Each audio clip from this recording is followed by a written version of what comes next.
beats, the flow, the rhythm. All movement starts from the streets. Streets A&R podcast.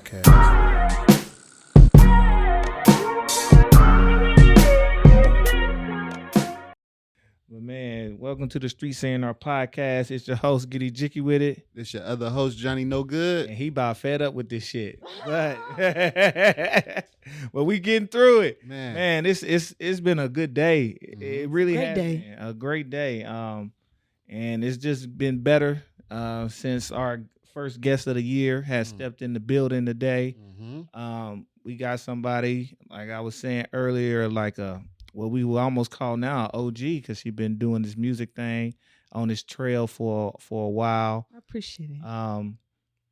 Full of energy, good energy. Some people full of that bull. But, get down to the left. Yeah. She said you ain't seen the blick yet. Nah, yeah, I got a couple of them. She pull a blick out through her nails. Wolverine. Still. But no, just somebody a spark plug.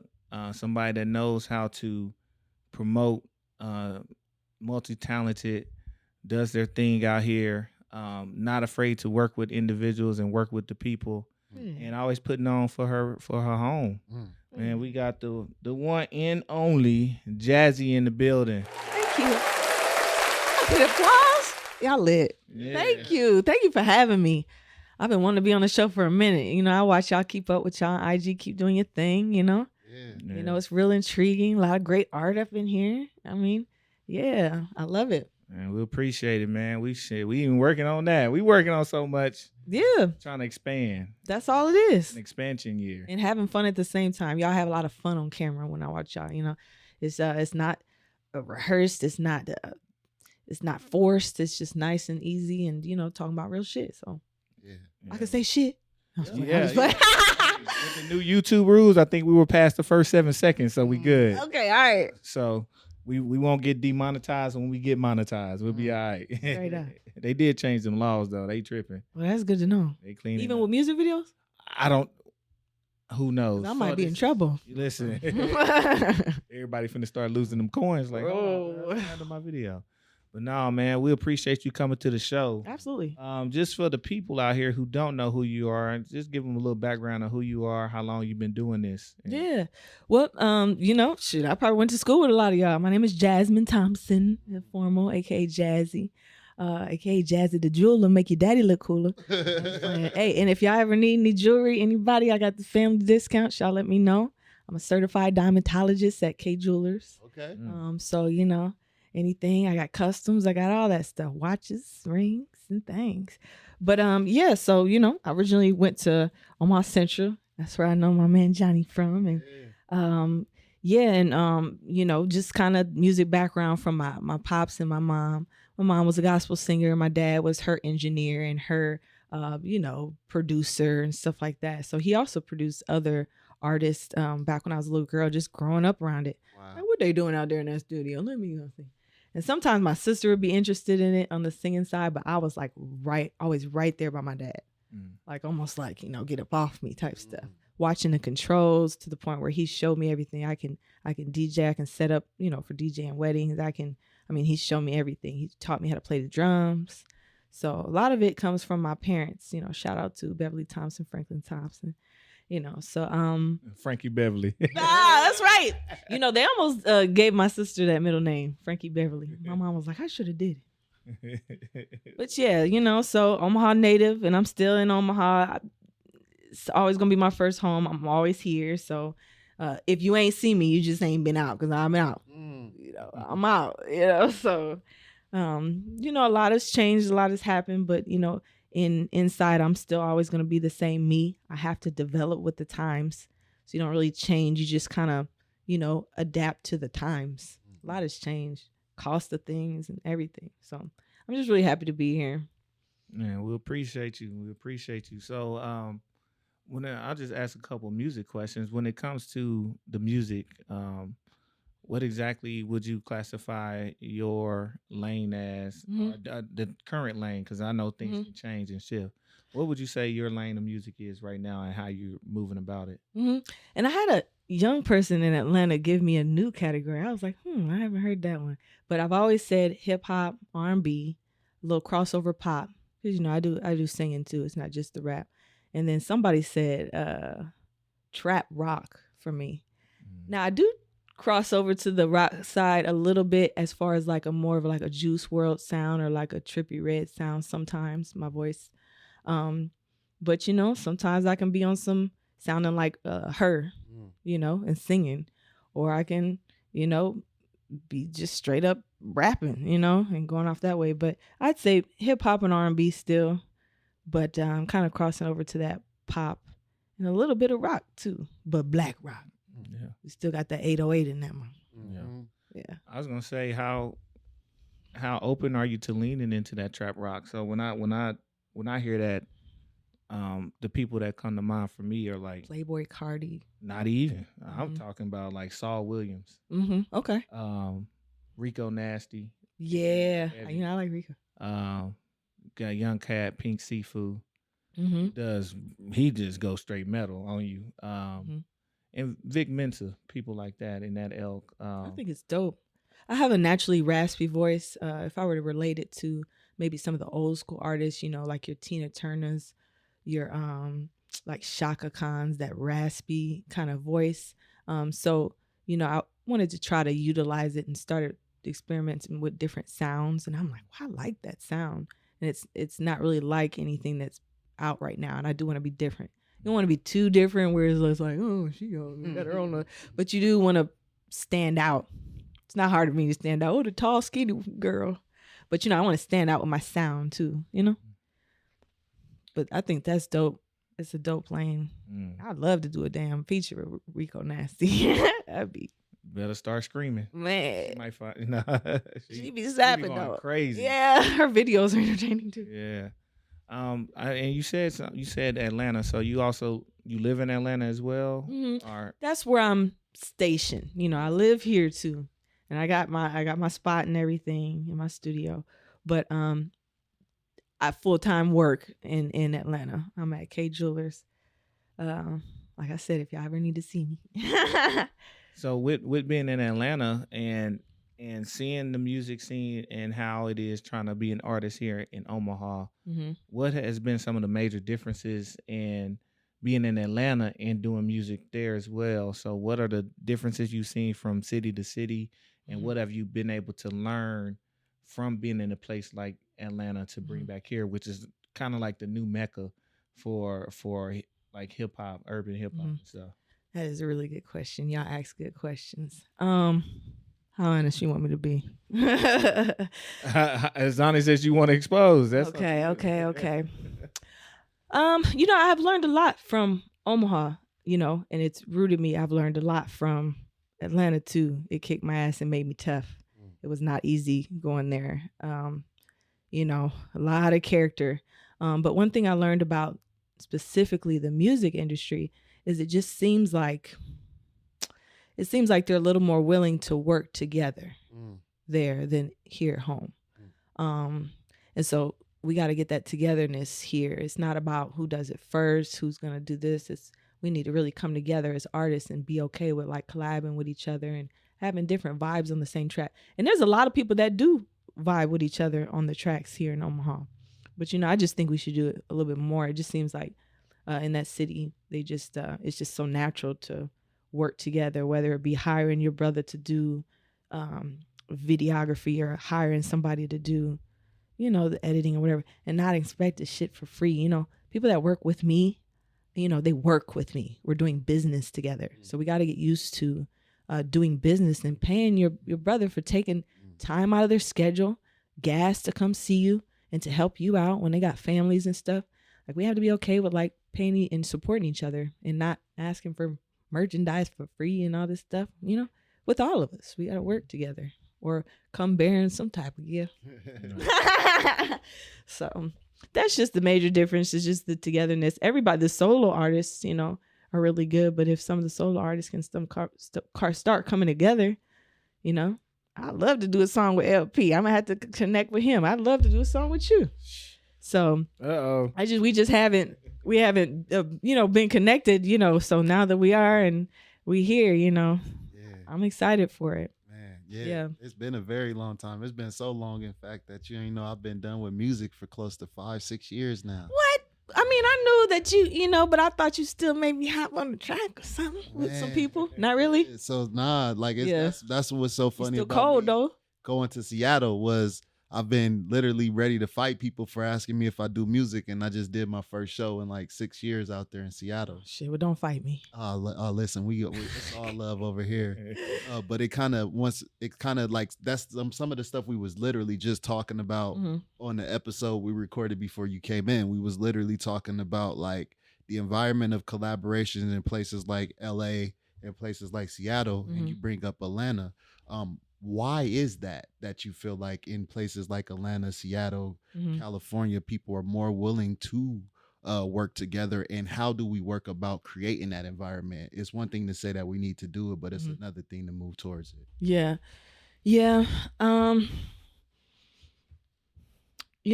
I think it just comes back to loving thy brother. We gotta be able to. It's too much competition. You gotta stop looking at it as trying to compete with the person and just trying to, be a team. For some reason, I don't know. It just seems like sometimes there's a little bit of beef in Omaha between the Black community. Sometimes when we should be embracing each other a little bit more, whether that be with the shootings, violence, and that's everywhere. That's in Atlanta, but specifically for the artists and for the people that want to work together, you just gotta have that togetherness.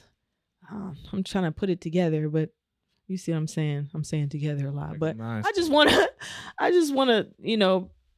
put that out there that it has to be more of a unity thing instead of trying to be the only one or the first one. None of that stuff really matters. If you want somebody on the track, you hit them up to do business with them, and it's that easy. And it's that easy in Atlanta. And it just seems like, if somebody asked me to be on the track in Omaha and you say, it'd be a price for a feature, and then it might be like a problem, like, who she thinks she is from wanting to charge anything. Like, dang, you can't even.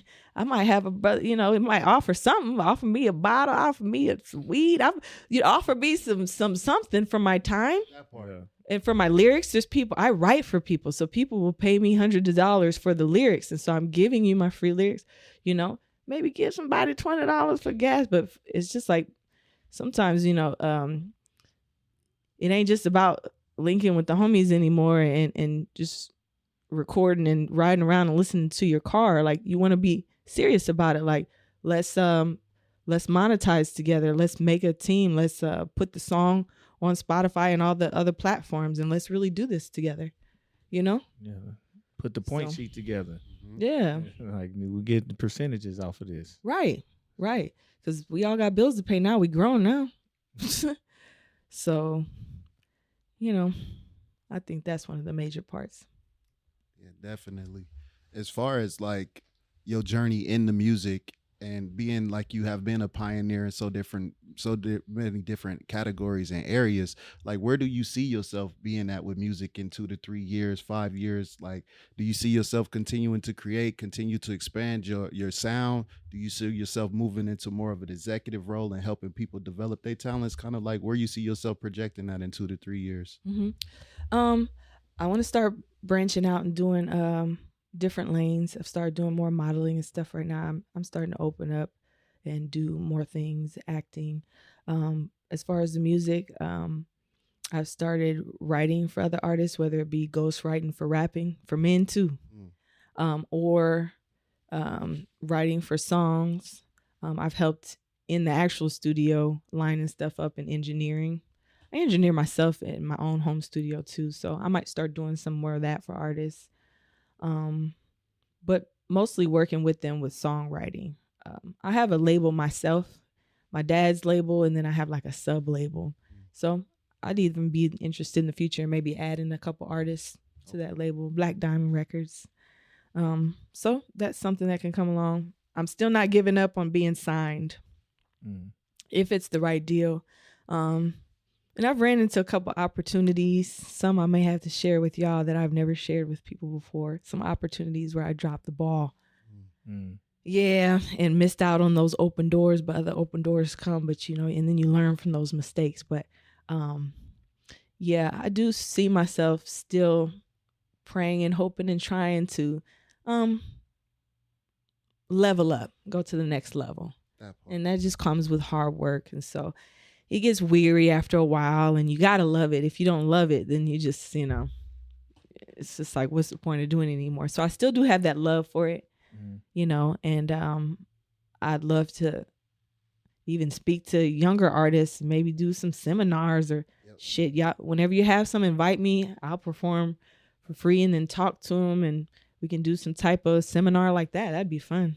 Yeah, I could definitely see you moving into that lane, which is kind of why I asked, where do you see yourself going, especially because you kind of hinted at some of your challenges earlier about like some of the challenges you went through. And if you could you kind of like elaborate a little bit more on that? Because I think it's important for people who are dream chasing to see that it's not all highlights. No. Sometimes there's a lot of no's. And a no don't mean no forever. Right. Sometimes that no is just a not right now. Right. So could you please talk about your experience and what some of the challenges and how did you persevere through those? Yeah, man. Consistent and persistent. You have to be consistent in your craft. Like, even if it's just, I try to pick a time in the day and just be like, okay, what have you done musically today? You need to do one task at least. You need to answer an email. And you really have to push yourself. Like when you go to college, your mom and dad ain't really there to push you no more. You're the one that has to get up and handle your own future. You can't be mad at the next person because they're moving faster, because they're getting up in the morning, they're grinding, they're staying up till 3 a.m., they're putting down those verses and they're really going in. So you have to have that drive and motivation and going in, and you have to be okay with spending your own money, making sacrifices. There's times when my friends go out to the club and I have to stay and they're partying and I'm in the studio recording, not wasting, but spending my whole summer just doing that. When I could be going to the beach, or when I could be spending money traveling, but I was dedicated and I wanted those things to go and my funds to go towards that at the time, and praying and hoping that it'll become something bigger, having faith. That's going to be a big thing too, in yourself, even in yourself, in your craft. If you don't believe yourself, ain't nobody else going to, if you don't say yourself, So, like I said, just going out there, really getting my ass kicked in Atlanta is real. It's real here, but it's a little bigger level there, and just really having to figure things out on my own as an adult Black woman. That's different. That's different. So, and I'm grateful for all the experiences, good and bad. Makes me a stronger person. When you say like getting your ass kicked in Atlanta, was it along the lines of like being here where people know you, they may throw you a bone a little quicker. They might be like, oh yeah, I'll help you out, I'll do this. Where there it might be a little more when nobody knows you. Nobody knows you. You're like, what do you have want? To prove yourself. It's 8 other people here who want what you want. What do you want? Is it more like that, like a little more cutthroat? I think so. I heard, and shout out to my Atlanta folks, but I heard Atlanta before I moved there was really cliquish with their radio department. And when I was here in Omaha, I don't know if people remember, I was on Power 106.9. I was a talk show host, Expressions on the Edge. And so I also did work with their street team ever since I was in high school. So I did a lot of work for Power 106.9. And so I was just really used to being on the radio, had my little resume, had my little reel, thinking it was going to be easy to just go to Atlanta and go to their radio stations, drop off my resume, got business cards with my face on it, I look good. And it was not that easy. They was not biting on that. Because there's hundreds of thousands of resumes. And then when you go in person, you drop it off in person, you got this girl just popping gum at the front desk. She's like, all right, I'm dropping off. It's just like, dang, who can I talk to? Who can I, whatever. So I was really going door to door thinking I was going to get into some radio station, and I didn't. It was not easy like that. I had a degree in it. They're like, it doesn't matter what you guys, more about who you know. I don't know nobody. So what do I do with that? Man, I ran into Gary with the T. from Ricky Smiley Morning Show. I ran into him at church, Ebenezer Baptist Church, which is Martin Luther King's church. Across the street. They got the new one across from the original one.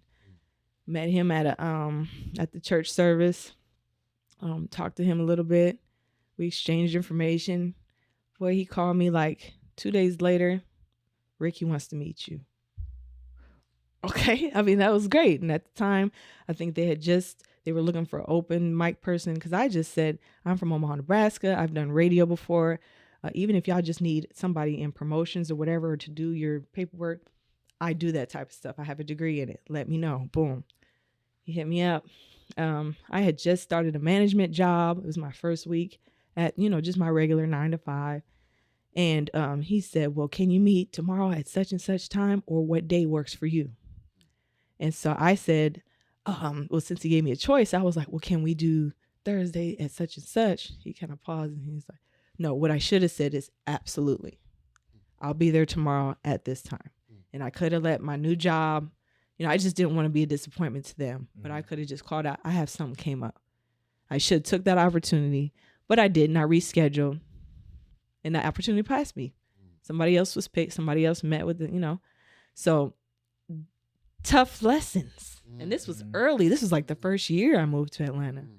Opportunities were being skipped and missed like that, or missing emails from a party that I was supposed to perform at. I mean, I can't tell you how many times, and I don't know whether some of these emails that come through are bogus or if they're what. Opportunities with Chloe Lee Ray, opportunities with Benzino, Jazzy Faye, and so just really having to tighten up. And I know my, what I need to work on, but those are some of the things I was slipping on. Yeah. I'm okay to admit that. I appreciate that, man. And people don't talk about the process of getting to where they're getting. And even that, like it's funny, like the allure of options is no option. Mm-hmm. They say we gonna give you, it's crazy because they give you something specific, then they leave it open. They want you to take the specific. That's when it is. And they want to see where you at. They say that a bird in the hand is worth 2 birds in a bush. Yeah. So, I kick myself because I think like, oh, how far would you have been if you would have been on the Ricky Smiley Morning Show? You could have helped promote your music. You would have been from years back by now. But, I can't think about those things. I have to learn and move on and use that for the future. And there are other opportunities that are coming my way even now. So I'm really blessed and happy about that. It just ain't always rainbows and sunshine and shit. Right. I was gonna one last question for me, like on the music, when you say you still want to be signed, with the big push of independency from so many artists and people now, what is driving you to want to be signed? Is it kind of like that back end support that you would want for your career, or is it something like I just want to be signed as a kid, or what's driving that desire to be signed to a label? I think we've been independent for so long and it's been successful, and I'm really grateful for it.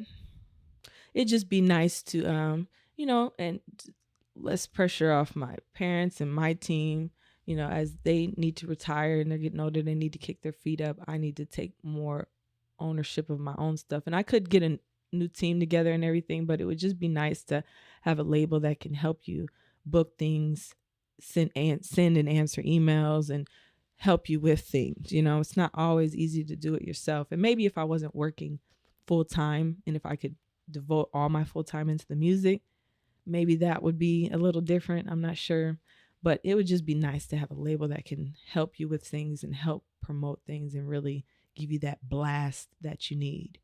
And I've been getting close with some family members. I'm gonna put it out there. I'm gonna put it in the universe. I'm trying to get signed to True University with 2 Chainz.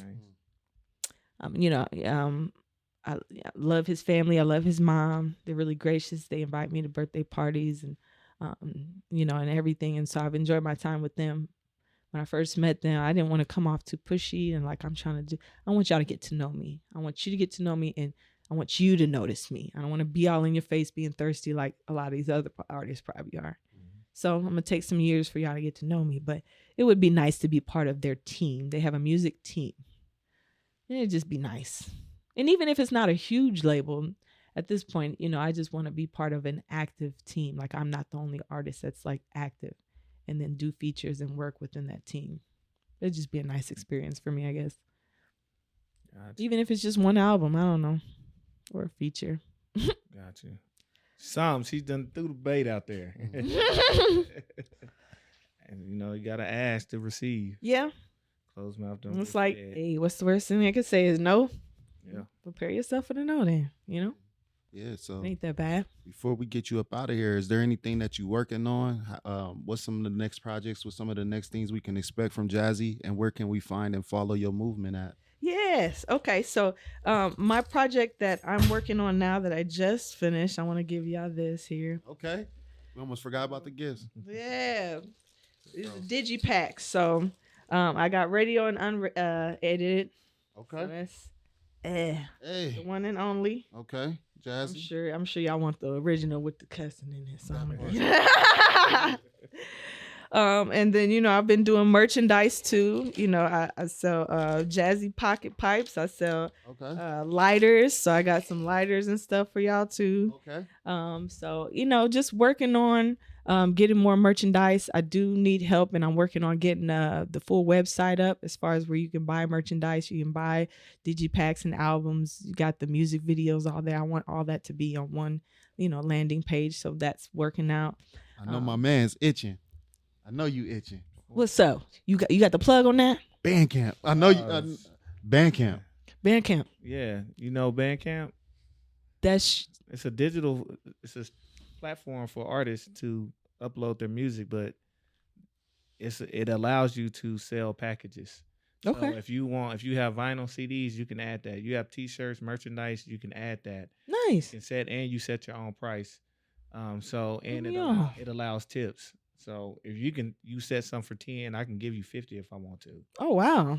So yeah, that is my number one music platform right now. Yeah, put me on, coach. Yes, I got different colors. I want to make sure I get y'all these. I can get them for you before you leave. Yeah, hey, listen, I seen that turquoise looking one. Yeah. Right okay, there. well that's you then. That's you then. That's love. I got black, blue, gray. Yeah, that's love. And I need one. Yep, this is love. What you thinking? Get that green for Nigeria. Green. Yeah, I know that's right. Sure. So working on music videos is the biggest thing right now. So we just shot Let 'Em Go. Came and filmed it right here in Omaha, Nebraska. So Red and White is filmed here too, but I wanted to do one that's a little bit more mellow. Let 'Em Go does have that a little bit more of the rock crossover sound. So that's something that I tapped into that a lot of people aren't used to hearing my voice like that. But I was like, well, I'm experimented. Let y'all see what you think. It is different than anything I've done before. But it's very, true and emotional song to me in my life right now. So just finished that video. Got a couple more coming up. Got a music video for my song, Yes. That's a 1 Y, 2 A's, 3 S's. Yes. So that one's coming up next. That's probably going to be half animated, half, real life. So I'm excited to be working with these green screens in Atlanta. Gonna be doing some crazy stuff with these green screens. And I try to keep the music videos animated and fun. That's really what I have the most fun doing. Making the music is good and it's easy, but we put a lot of hard work into those videos and money. So it's just like, when folks say you ain't moving fast enough, well, it's just like you gotta have the money coming in. And the same folks that be saying you ain't moving fast enough be asking for all the free stuff. Well, I need your help, brother. No, it's fine. Man. But yeah, so got a couple music videos coming up that I need to be pushing and doing. So when I get back, that's top priority. For sure. So got Yes coming up. We got Jazzy the Jeweler. I got a couple people that are asking me when's that music video coming out. We got like 25% of it shot. Trying to get some cameos in there from some other people, possibly some other celebrities. So just lining all that up takes time and effort. So cool. And where can the people find you at on the socials and the music sites? What's your ad? Oh yeah. So yeah, you can find me on all social media, whether that be TikTok, Snapchat, Instagram, and my YouTube. That's the number 1 NOJAZZY. And my email, the number 1 NOJazzy booking@gmail.com. If you have any questions, if you need a songwriter, holla at me. I play the drums, piano, engineer. Let me know. Uh-huh. And you talking about you ain't did shows and rapping and stuff in 6 years. Yeah. Imagine though, but that's the kind of impact you had on people for them to remember your. It doesn't seem like it's been that long, but I remember the impact that your music had on me. That I immediately asked that. Yeah. So it's not a Yeah, it's a full circle moment. So yeah. Thank you for that. And, you're a creative person. You got them bars. Man, listen, we just trying to get back to that point. Unlike yourself, I lost the love of it. So I'm just glad to see that you still got that passion and that you have a passion to inspire that in the next people. So, and I'm scared about that. So what do you think? What made you lose the love for it? Just not as into it, or just the spark? It's so many levels and so many elements to it. But I will say that one aspect and one element was just imposter syndrome, and then the fear of not feeling like I could stand out in an environment where everybody started talking about quote unquote consciousness. It's like with music being in a place that it is, everybody can create. So in my mind, with everybody being able to create, it kind of everybody and anybody. Yeah, we always had issue with gatekeeping, but there was certain levels where there was just a certain quality of music that got pushed out because you had to prove yourself. Right. Like we come from beating on the tables at the lunchroom and proving yourself in ciphers and stuff. I still remember you, Prentice, Nate, all of y'all doing y'all free. So we come from a different era where you had to prove yourself, and I kind of felt like that aspect got removed from music. I totally agree. And it kind of it removed the element of quality control, right? So we got a lot of quantity of music, but it's not necessarily a quality of music. And so that was discouraging, and that was imposter syndrome. That was something that wasn't real, but in my mind it was real. So I didn't see how I could still stand out when other people was talking about the same stuff I was talking about. And it makes it hard, because now you got more people to weed through when it was already a hard industry in the first place, or whatever. So I feel you on that. Yeah. So now we moving in different areas, and we working on other stuff. So we do poetry now. No, poetry. I love poetry. Man, that's all rap is, poetry to a beat. That part. I prefer I love when we doing the Midwest poetry nights again in Omaha. They got it going. So we Reggie used to do them, and I used to go to them all the time. Talking about imposters. So. Oh Lord. So we started up doing a poetry mic series here last year called What's the Word. We do it the third Wednesdays every other month. So we started last May. We got them up until last November, and it's like you said, the poetry scene was missing after Reggie walked away with poetry. After Felicia and them stopped doing verbal gumbo, there was a gap. So we kind of addressed the gap, and now there's been a renewed interest in poetry. And so now there's 3 or 4 poetry nights that's happening on Wednesdays. Good. So we can let the people have that again. That's right. That's right. And that's the vibe, man. That is the vibe. Well, that's good. And keep your part in doing that. You got a really great spirit. You don't just be talking. You be talking that real shit and stuff that the community needs to hear. So, and you too. So y'all keep sparking that light in Omaha. Thank you. For real, I received that. Yeah.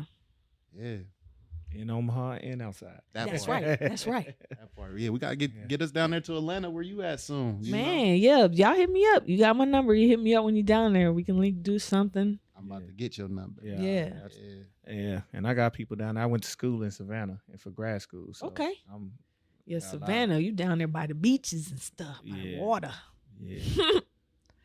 Fun times.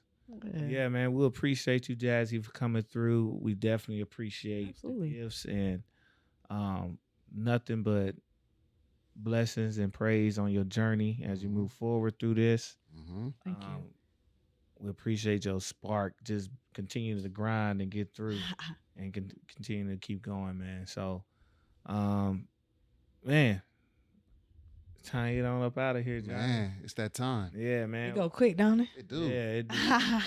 Well, we appreciate everybody. Y'all know where to find us as well. Streets A&R. That's Streets ANDR on all platforms. And then you can find us everywhere but Apple right now. So tune in. Make sure you like, subscribe, share, comment, follow, all of it. We trying to grow, and we are growing, and we're going to continue to move the people forward and the culture forward with people like this and the information they have and the information we have. So with that, man, let's get up out of here. It's your host, Giddy Jicky with it. It's your other host, Johnny No Good. One and only Jazzy. We out of here. Peace. Peace. The beats, the flow, the rhythm. All movement starts from the streets. Streets A&R Podcast.